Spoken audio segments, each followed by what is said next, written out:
Welcome to a look at gold market fundamentals with David Jensen. Thanks for joining me again, David. My pleasure, Jay. Good morning. Good morning. It's good afternoon here in New York, but it's good morning still in Vancouver, I guess. Yeah. Well, we've talked over the past number of weeks and months about the gold markets and how the gold price is suppressed by powerful international banking interests.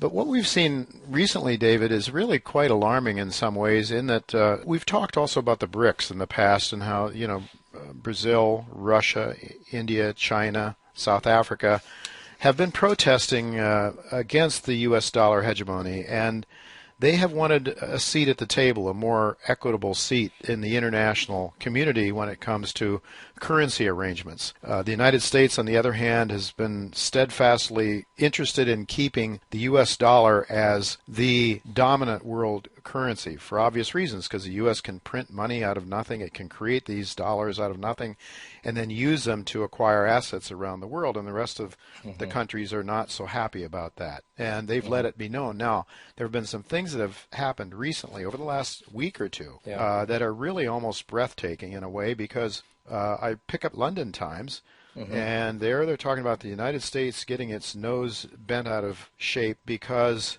England is now looking to put some capital into this development bank, infrastructure development bank in China. Talk to us a little bit about some of these events that have taken place recently, David, that are really suggesting that maybe this U.S. dollar currency regime may be nearing an end.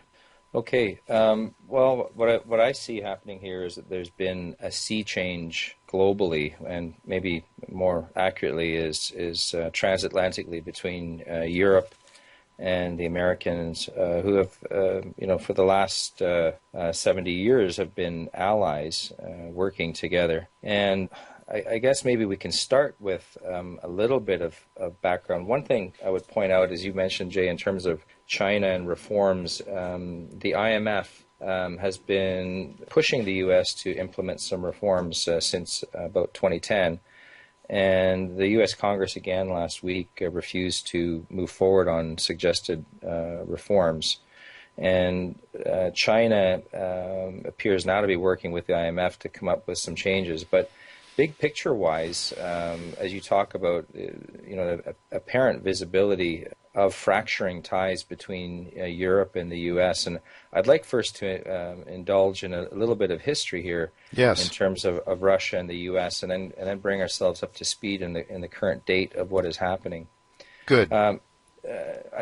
First of all, as far as Russia and Europe, and really Russia and the U.K., because the U.K. has been really a power center financially for a couple of centuries. And they've shared that with the United States over the last, since the Second World War. America had become dominant, but UK has really risen forward again. But there is really a long history of UK intervention and animosity towards Russia. And what we see that is the Rothschild family, which is really the banking establishment in the UK, also in Germany and France as well, through the five sons moved to 5 different cities and set up banking centers. But really, the UK is the locus for their activities. It's also where they had run the London Bullion Marketing Association until 2005, and had also been behind the establishment of the Federal Reserve of the United States through the meetings at Jekyll Island, and having their Morgan interests, and Paul Warburg, who worked with them at Kuhn Loeb there as well. So there's a lot of history with the Rothschild family. I know a lot of people will get turned off with the mentioning of that name because it's always called a conspiracy theorists, a favored target of conspiracy theorists. But I just want to lay out what we know about their relationships with Russia historically. And I'd first like to point out that in 1904 and 1905, through the Kuhn Loeb Bank in New York, that they provided $200 million to finance Japan in the Russian-Japanese war that was going on then, and that enabled Japan to defeat Russia, which really shocked everybody that a major European and trans-Asian power like Russia could be defeated by a country the size of Japan. And also that the Rothschilds, through Kuhn Loeb, Jacob Schiff, who worked there, and also Lord Alfred Milner of the UK, that they were behind the financing of the Russian Revolution, the 1914, 1917 time period, but that led to the communist establishment of power there, that ultimately led to tens of millions of Russians and Ukrainians dying thereafter. And if people want to do some research, I think a good place to do it, and I really encourage people to do their own research, but do some research on Schiff, S-C-H-I-F-F, Schiff's $20 million gold train, and also look up the names Lord Milner, Kuhn-Loeb, K-U-H-N-L-O-E-B, and then Rothschild, and spend some time and be patient and start to put the pieces together. But it's pretty apparent to me that these were the major financiers of the overthrow of the royal family in Russia and the establishment of communist rule. Okay, David, let me just stop you there for a second. Would like to just mention to our listeners that if you go to J. Taylor Media, you can listen to this discussion, but also there is a link there alongside this discussion that will allow you to pull up a document that will allow you to see the outline of our discussion, and with that outline also some links that will allow you to see the sources that David is using, in part at least, for what he's saying now. So continue on, David. Yeah, sure. So, financing Japan against Russia and then financing the overthrow of the Russian government really led to hardship and chaos in Russia. And then when the Berlin Wall fell in the 90s, let's move ahead to the 90s now, that there was a sell-off of state assets by the Russian government under Yeltsin. And a name that really popped forth because of the conflict that he developed with the subsequent Russian government under Putin is Mikhail Khodorkovsky. And he was the chairman of UKOS. And he created UKOS during the bidding process for state assets. He was running a company which was really managing the bidding process for the Russian assets.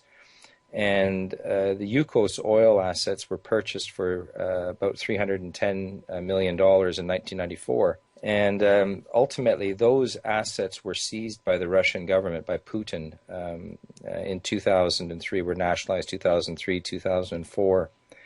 And at that time, Khodorkovsky was also jailed for tax evasion by Putin. And when he was jailed, it became visible that there was a provision for the UKOS share ownership to be transferred to Jacob Rothschild. And all of a sudden, I think it became visible to many that Khodorkovsky hadn't raised the $300 million himself, but he was banked, he was financed, and was representing other interests. Yeah, that's fascinating. That is really, really fascinating. It ties into what you were just talking about. Yeah, the connection with these rich banking interests. Putin really stepped up and went to war against the London banking interests and was ultimately sued for seizing these assets. And the value of these assets was then stated to be about $50 billion, nowhere near the $300 million for which they had been purchased during this rigged bidding process. So that there we get the start of, Putin was putting his foot down. Was essentially what he did at that time was he threw the Rothschilds out of Russia, and he threw Soros out of Russia at the same time. And it was being very, very clear that he wasn't going to let them interfere in the operation of the government. That may explain why we're hearing so much bellicosity from Soros. I see him day in and day out here on television talking about how we've got to get Putin. Yeah. He's moaning a lot, and I'm sure he's still got some wounds that frustrate him in terms of being evicted. But anyways, looking now to the present day, we're jumping ahead now from the nationalization of these Rothschild-owned assets in Russia and going ahead to the current day. There's a very interesting link, and it's a Russian Duma deputy, Evgeny Fedorov. And what he is alleging in this discussion with an interviewer was that Boris Nemtsov, who was the opposition leader who was assassinated on February 2nd, he's alleging that this assassination was basically an operation which was run out of the U.S. Embassy. Wow. And I think because of we see Khodorkovsky now from UKOS, the ex-UKOS leader and operative for the Rothschild banking empire, that he basically intervened there as well while this was going on. I'd just like to step through some of these things, but I'll put a link in there to the interview with Evgeny Fedorov and his allegations. So what he's saying is that these this February 27th assassination of Boris Nemtsov was really an attempt to create a Maidan-style color revolution, if we want to call it, and that's what these NGO coups that Soros has been operating around the world and has effectively operated in the Ukraine before, but that this February 22nd assassination was related to a coup attempt against the Russian government, and basically a decapitation attempt. But prior to the assassination of Nemtsov on February 27th, Mikhail Khodorkovsky was urging people on February 2nd to attend a Russian Spring protest. So there we have the Russian Spring again, using this Spring Revolution, which we've seen all throughout the Arab world recently. Right. But he was urging Muscovites and Russians to go to this protest. And sure enough, and it was planned for March 1st, 2 days after the eventual murder of Nemtsov by still to be determined parties. Not really getting much news about it through the media. But we have this planned protest on March 1st. We have the murder of Nemtsov 2 days before. And what Fedorov is saying was that everything was prepared in advance. The T-shirts with Fedorov's pictures on them, which he says you cannot source in Russia without at least a couple of weeks advance notice. And he said he's run many of these types of political events, and that the T-shirt printers don't work on weekends, and that all this stuff was all prepared. The protest banners and everything was prepared ahead of time. Wow. And what really happened was that Putin's running about 85% in the popularity polls in Russia, and what they were only able to do on March 1st was to get about 50,000 participants, which was below what they consider critical mass of 100,000 to 200,000 people, so that you can get a widespread and destabilizing riots going in Russia. Now, moving ahead a couple of days from March 1st, with there was the failed protests. And by the way, during these protests, Khodorkovsky was all over Russian media inciting the Muscovites to flock to the protests and to go to the Kremlin, and they had to rush the Kremlin, and it never happened. So moving ahead 3 days, we have the Nobel Prize chairman who nominated Barack Obama for the Nobel Peace Prize, that he was demoted. And I think what we're seeing is that because of the visibility of the tie-in with U.S. interest to this destabilizing activity in Russia, that it had become very visible at that time. And the very next day, for that matter, March 4th, Jacob Rothschild warns in the Telegraph that the world had become as dangerous a geopolitical place as since World War II had occurred, and that he listed amongst other factors was Russian aggression. Now, what he didn't mention was that one of his business partners, Mikhail Khodorkovsky, had been involved just a few days prior in trying to incite a mass riot in Moscow that had failed. And throwing it into the timeline as well, March 4th, we'll move on to March 5th, that Ned Naylor Leyland notes that just a few days after this, that HSBC had shut down all its safe deposit boxes. A lot of conflict in the gold community about what this means, but we do know that all 7 vaults of HSBC in the UK have been shut down. HSBC gave no information on whether there'd be an impact on the GLD ETF, for which they're the custodian of the metal. But I'll put that one in there, but just because it falls in the timeline of a whole series of activities that occurred. Moving on now to March 6th, in Der Spiegel, the German newspaper, Germany said they had become alarmed at the NATO bellicosity towards Russia, and that was information coming from Angela Merkel. And then on Friday, March 13th, the UK announced that they had decided to join the Asian Development Bank. That's incredible. Yeah, it's scampering over to the Chinese side like that so shortly after what I believe was their involvement, in a extraordinarily dangerous coup attempt in Russia is Mm-hmm. really something. And what they did then was really they abandoned the U.S. They moved over to the Chinese side, and as their stalwart ally, all of a sudden America is left standing. And we see then 4 days later that Germany, France, and Italy also, and Australia for that matter since then, and Switzerland, have all moved to support this Asian Development Bank. And it's more than just a bank, Jay. It's going to compete with the IMF, and it's going to compete with the World Bank. Mm-hmm.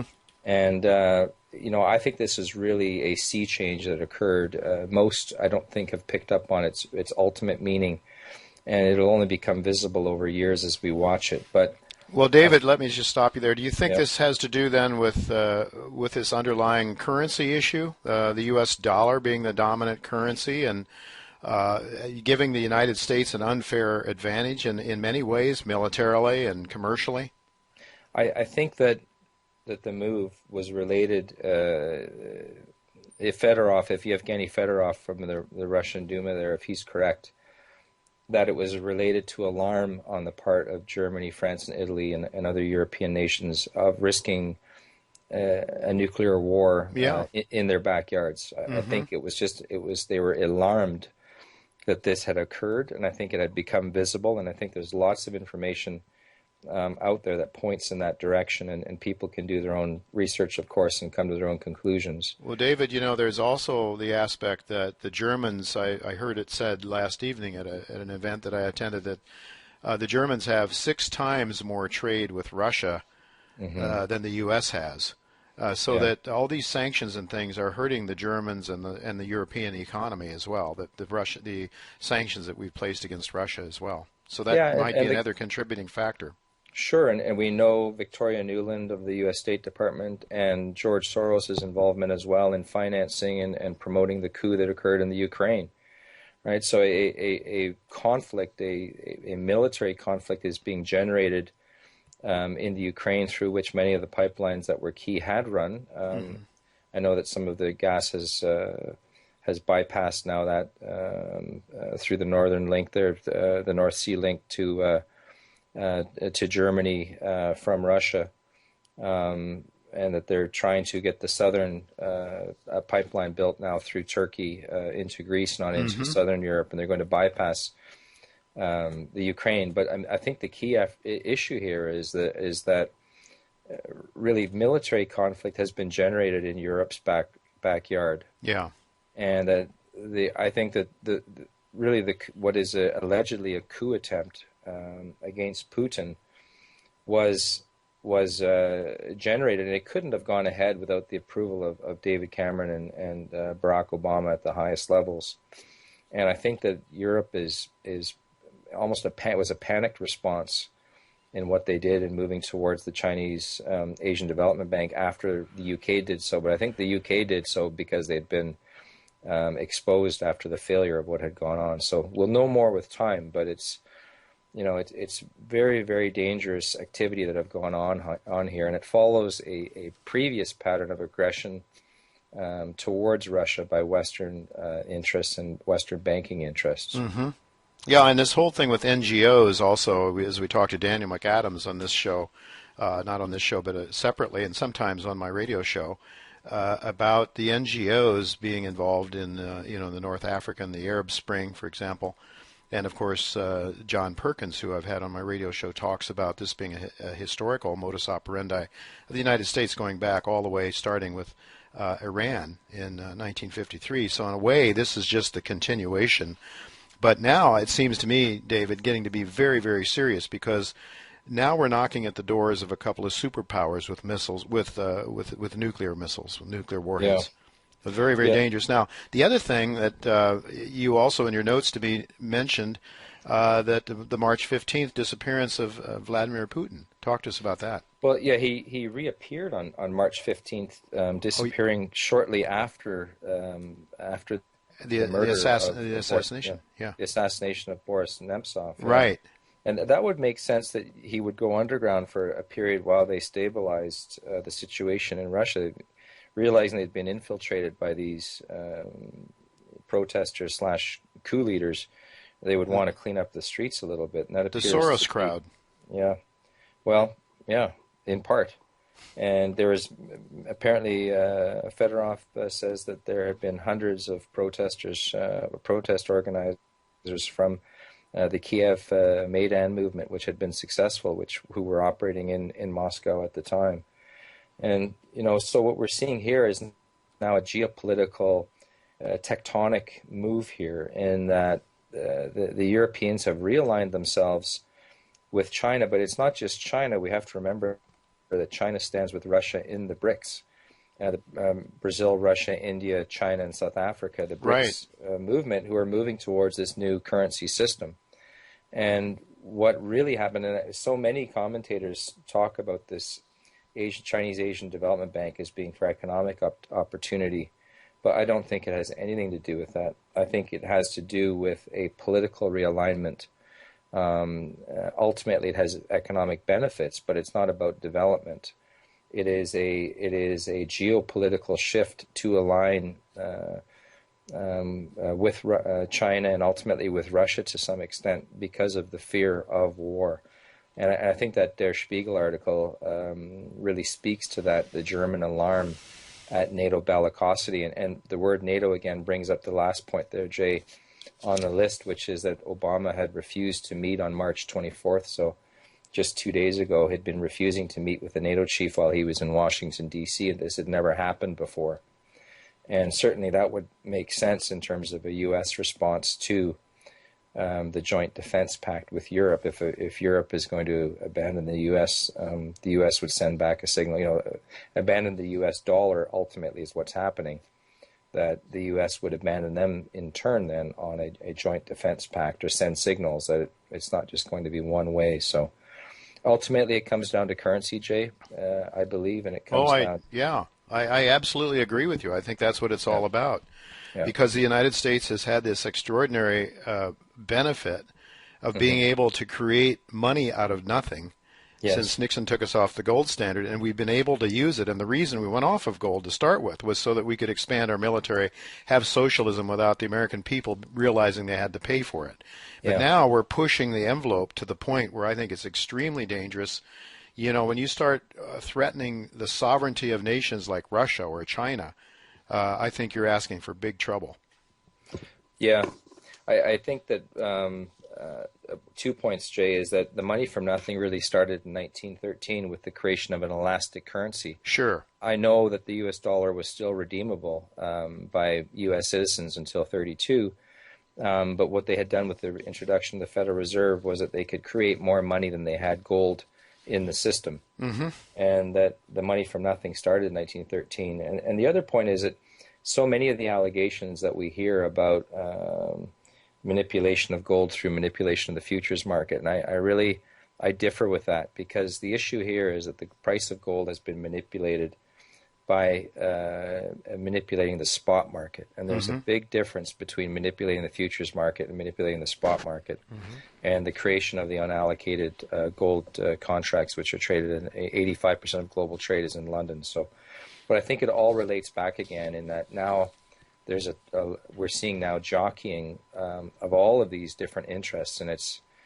to some extent Jacob Rothschild with his warning that we're in a dangerous geopolitical situation. He might have added a dangerous situation in which he had actually partially played a role. He didn't add that. I don't know why. Well, yeah. No, I can't guess why. But No. David, there's one thing I want to ask you about. A question in my mind, you were mentioning on March 1st, I think it was, or March 3rd, when the Nobel Peace Chairman, who nominated Barack Obama for Nobel Peace Prize, is demoted. What's the connection there? I'm not getting the connection. Well, I mean, how peaceful is that to initiate a coup attempt in another nuclear power? Well, I guess that's right. If you want to start a war, that's an act of war, and it's certainly. I think that Obama could very much meet Bill Clinton's fate if Congress decides to turn on him. We'll see what happens here. But certainly, I think that there's very, very serious issues here in terms of an illegal act by the president, if indeed that he was involved. And I see it impossible that he wasn't, required to provide his approval before this coup attempt occurred, if indeed it did occur. Well, David, that would be welcome to me if the U.S. Congress would look at the president for, in that way. But my feeling and my sense is that especially the Republican Congress is going to be critical of Obama, but not because of that, but because he wasn't hard enough, and he didn't go in there and take over Russia, or he didn't go over and bomb them or something. I don't know. But yeah, the neocons are driving us in that direction of conflict, but I don't think it's the issue; it's a distraction. All right. So the real issue here is that. I think it's very interesting that so soon after those failed protests, and the day before Jacob Rothschild issues his warning to us, that the Nobel Prize chairman who nominated, and it was really a joke nomination at the time. It was a bit of a practical joke. Oh yeah, it almost seems so. Yeah. Yeah, but that he had been required to step down, and demoted, which had never occurred before. In the history of the Nobel Prize committee.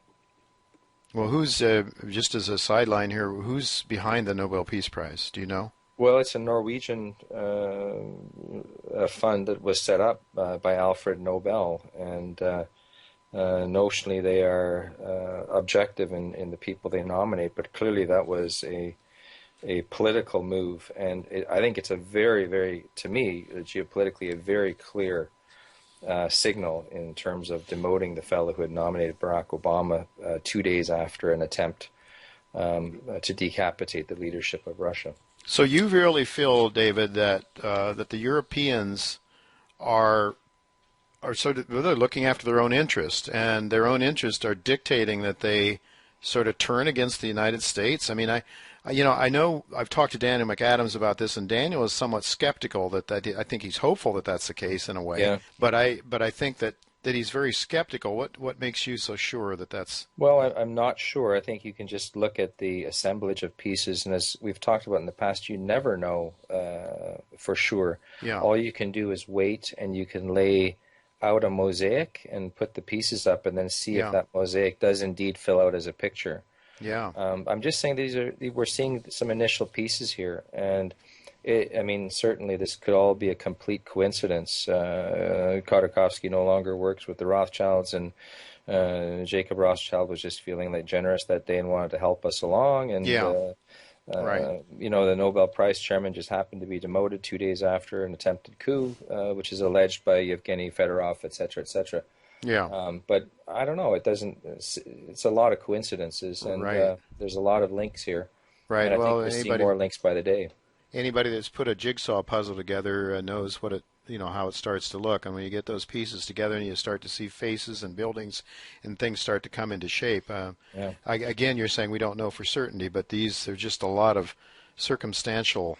And I think when you say the Europeans are acting in their own self-interest, it's almost not even that structured. It's almost they're acting out of fear. Uh-huh. I think that's what's happening here, is that they are terrified of a nuclear engagement in their neighborhood. Yeah. I think we all should be. There's a substantial amount of scientific evidence that only a few of these much larger warheads that we have now can cause tremendous destruction and death globally. You don't need thousands of them exchanged before you snuff out a great deal of life on the surface of the Earth. So. Well, the Europeans, not that long ago, suffered through some horrible wars, and the Second War. Yeah. And we haven't had that in North America, so that may be one of the reasons that we feel that we're that we're immune to it. But certainly we wouldn't necessarily be. The intercontinental ballistic missiles that are available today from countries like Russia and China, it certainly wouldn't.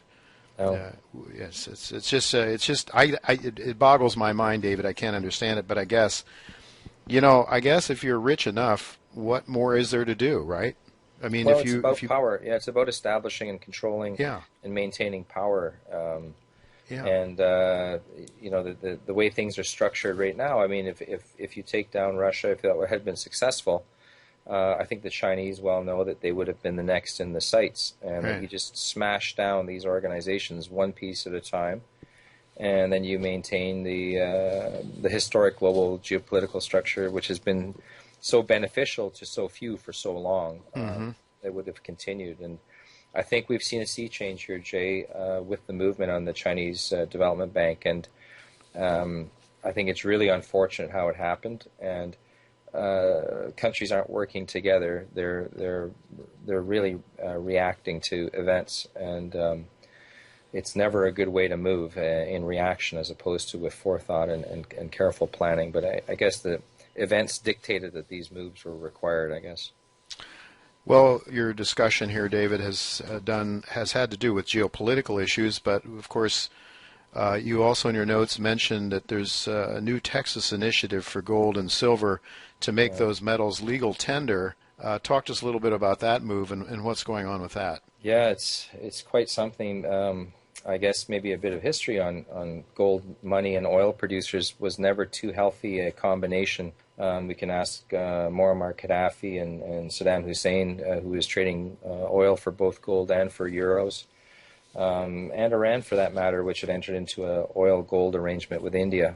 So here we see it in Texas, in the heart of America, in their major oil-producing region, that there's been two new bills introduced into the legislature, and I'll give links to the bills. But one bill provides for the creation of a state depository to hold gold and silver, but also allow for its transfer.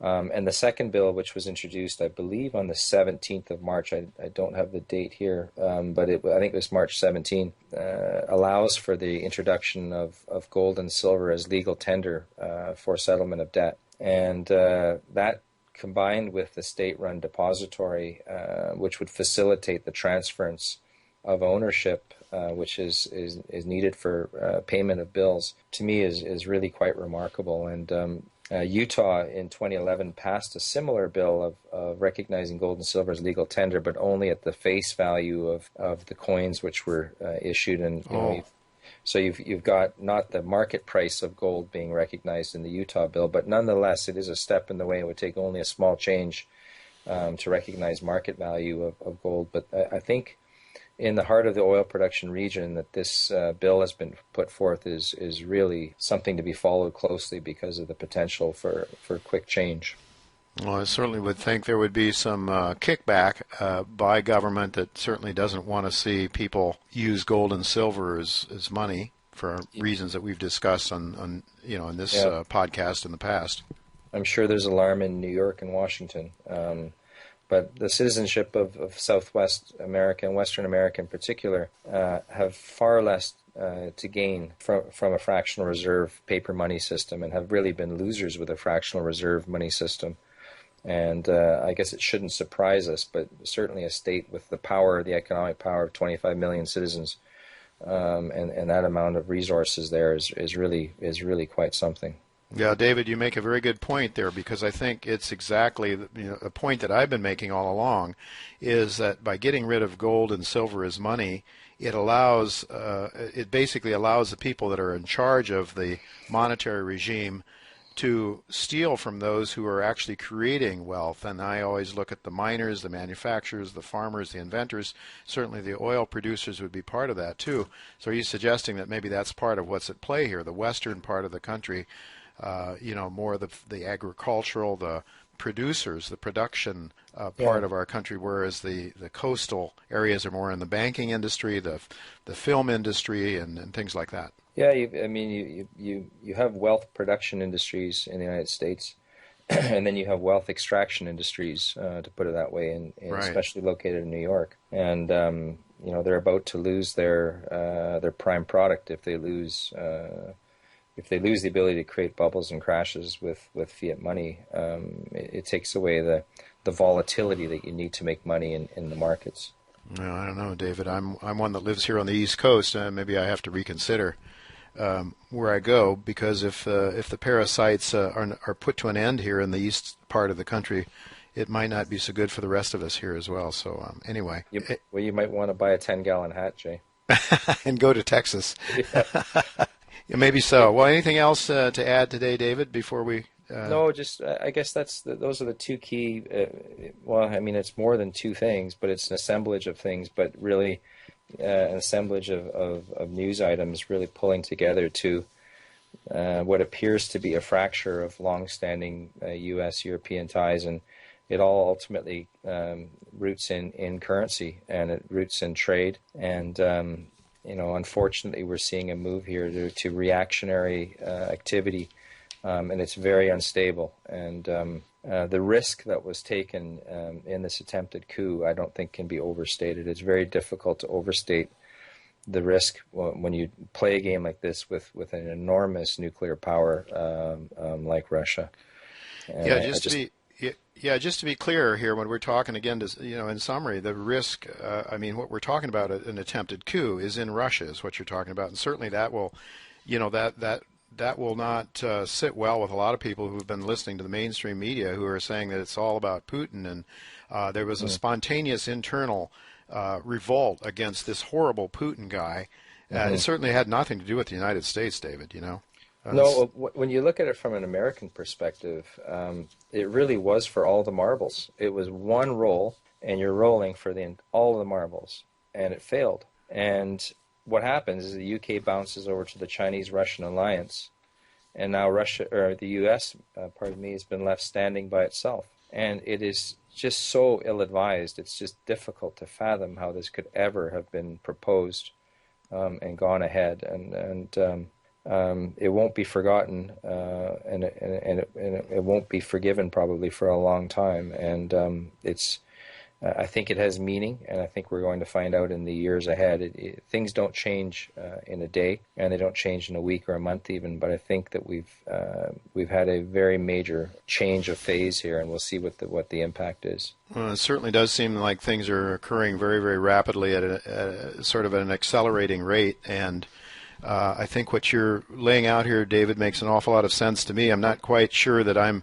as convinced as you are that we've got a sea change and that Europe is willing to leave the U.S. standing alone. But we'll see. I mean, it makes sense, and certainly the indications are in that direction. So, what that means then is that we could be, I think you used the word tectonic shift here, a geopolitical tectonic shift, which would almost certainly have a tectonic shift in the financial markets at some point. Yeah. Well, we're students of history in real time here, and we will find out day by day and week by week and news item by news item how this all fits together. Oh, yes, and let me tell you, all of you listening to this show, that David provides an outline of our discussions along with links that can allow you to check out and critique the sources that David uses and discusses on this show.